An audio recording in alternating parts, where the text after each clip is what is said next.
এমন একটি chicken fry বানিয়ে ছোট বড় যার সামনে দিবেন না কেন এক নিমিষেই শেষ হয়ে যাবে। শুধু বানাতে দেরি, শেষ হতে দেরি নাই। এতটাই মজার হয় চিকেন ফ্রাই। আসসালামু আলাইকুম।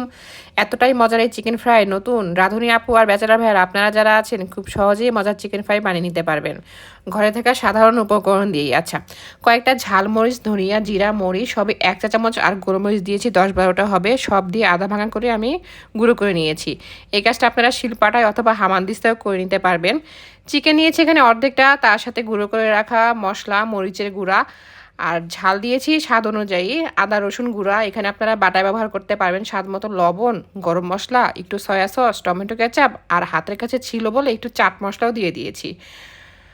1 চা চামচ পরিমাণ তেল দিয়ে আমি এখন এটাকে খুব ভালো করে মাখিয়ে নিব। মাখানো যত ভালো হবে চিকেনের ভিতরে মশলাগুলো খুব ভালোভাবে ঢুকবে। আপনারা এটাকে আধা ঘন্টার জন্য ফ্রিজেও ঢেকে রেখে দিতে পারেন।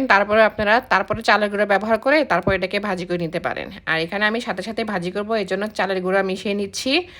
এখানে আপনারা বেসন, কর্নফ্লাওয়ার, ময়দাও ব্যবহার করতে পারেন, কোনো সমস্যা নেই। একটি ডিমও দিতে পারেন, সাথে ধনিয়া অথবা পুদিনা পাতা যদি খেতে পছন্দ করেন সেটাও দিয়ে দিতে পারেন।